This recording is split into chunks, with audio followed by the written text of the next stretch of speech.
Hello guys, my name is Ender and welcome back to another episode of The Realm. Today, we're going to be reviewing Infamous First Light.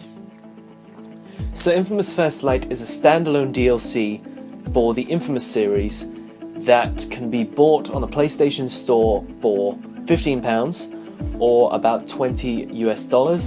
Currently for PlayStation Plus owners, it is absolutely free and, well, it's just a genuinely awesome piece of kit.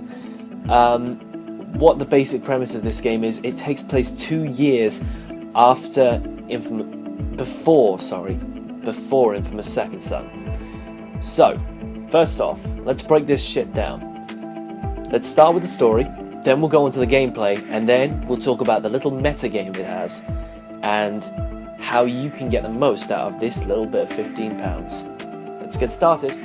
So as you may know, the storytelling in Infamous has always been incredibly good, and it's no different with First Light. It seems to me that Sucker Punch has a great way of telling short stories within a short amount of time, and I feel that's what their best strength is. That's why I found so much enjoyment in Festival of Blood, because they were able to tell a very good story in a short amount of time.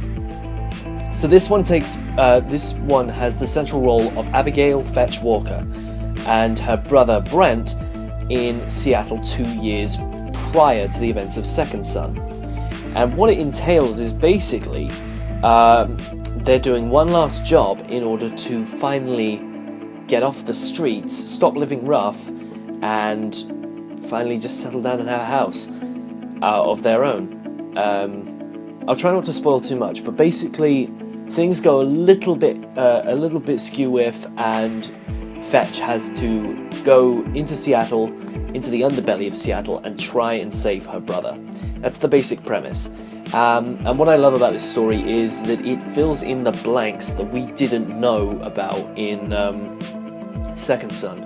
Obviously, in Second Son, Fetch is a lot more aggressive, she's a lot more violent, and it's sort of, in First Light especially, she's very, very passive and quite calm and collected. And it's actually found out that she has anxiety, or she has these panic attacks quite often. And what these panic attacks do is they unleash new powers in her. That's something I'll get onto in the gameplay side of things. But basically, she feels like a more rounded character, other than a lawful psychotic, which she can be in Second Son. And it feels like her character as a whole has been greater expanded. That's what I just genuinely love about these, not necessarily prequel sequels, but standalone DLCs. They tell their own story, and they really do fill in any blanks that you may have had in the main series. Blood Dragon as a standalone didn't have this, but it still told a great story in the same space of time. So let's get straight on to the gameplay now. You're playing a Sucker Punch game, so it stands to reason that First Light is a blast to play, and my god, is it so much fun to play. Abby feels very, very powerful, like even from the get-go, when you don't have that many abilities. You start off with the base set of Neon powers, and you begin with Endless Dash, which is a great ability. In Infamous Second Son, Delson could access the ability after getting level 4 Paragon, or level 4 Karma rank. He had access to Endless Dash, which was basically the ability to use the Neon Dash infinitesimally. But Fetch has it from the get-go, which makes obvious sense. She also has various other abilities, such as, not mentioning a few, thermal rocket salvos. She has a stasis blast. She has various neon bolts. She even has her own melee finishers, which can do stupid amounts of damage if upgraded. And just generally, she feels powerful. Like, there's never really any moments where you feel sort of helpless. Every engagement feels like a good, strong fight, and it feels like you're both on level playing fields, even if they're really not, and you have the upper hand.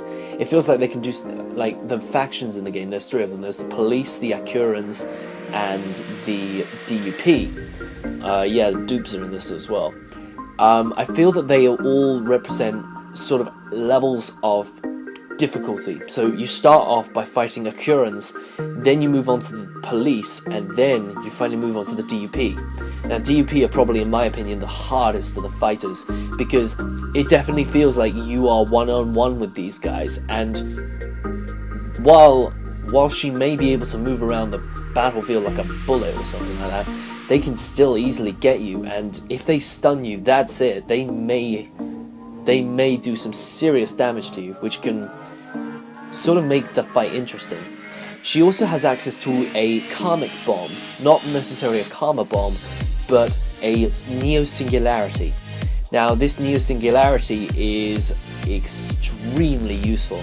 It's a great little crowd control ability which can really shave off a bunch of enemies, but bear in mind that the singularity is only able to it's only really able to kill enemies. It can't do much else to the environment. But yeah. But there's also various other things you can do. There's side missions throughout the game. In Seattle, you'll be playing in 2 different locations, one I'll get onto in a minute.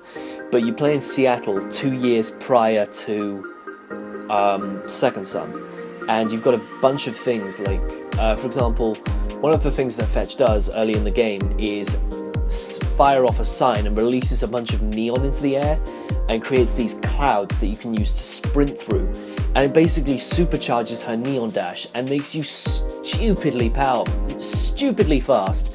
And this sort of complements into the whole sort of locomotion that she has. Like, she has an air dash which she can use, and you can upgrade this twice. So you can have like 3, I think it is, because you've got your initial dash, you've got a second dash, and then you've got the third one that the double dash gives you. It really does make you feel like you're really powerful. And collecting things like when she fires off this sign, she creates these things called lumens, and these lumens basically work as upgrade points, like blast shards, but a little bit less widespread. There's a lot more of them clustered together, and you'll quickly hoover up a lot of lumens and a lot of skill points. There weren't many points where I thought I need to get more powers, but I didn't feel I had to get them for sake of completion. I got them for sake of I want to get more powers. It was this constant feeling of I want to get stronger. And that's what I think the First Light had. It's the same thing with Second Son. I always wanted to see how my powers can improve. And it basically made me a much more powerful wrecking force on the battlefield. Now, while there was also locomotion upgrades, there was also offensive upgrades. And I felt that going for the locomotion upgrades first, and then upgrading my powers later, felt like a very viable cause. I felt like while you could go the other way and have your powers, you become a better fighter, and then a stronger, faster mover.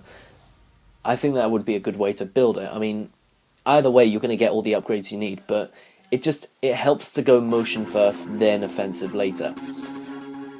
There's also various other things like systemic events, such as obviously the old karma events. They give you they're sort of they're like challenges that you have to complete, and then you get a certain amount of skill points at the end of that. So it's a nice little incentive. And also there's also security cameras and police drones and just a bunch of stuff to do in Seattle, but you get it done very quickly. That's my only problem with that. Now, like a lot of Infamous games, there is a semi sort of aftermath sort of scenario in the game. So after you beat the game, which I'm not going to spoil because you should experience it for yourself, Fetch has unleashed powers. Now, this is basically a new set of abilities added onto your your tech trees that basically are a lot more powerful and make you a lot stronger. So the main one though is the Supernova. Now the Supernova is an upgrade of the Singularity you get just by completing the final mission, and it basically allows you not only to move enemies, but it also allows you to move cars and other objects that aren't pinned down. It just makes you feel, and it also hoovers things up in a bigger radius. It's a very nice ability to start off with, and it sort of provokes you. It's like, here's this, and now I want you to go get these. And trust me, you want to get these new skill points, because these new abilities, because what you get as you're progressing through the story is the arena.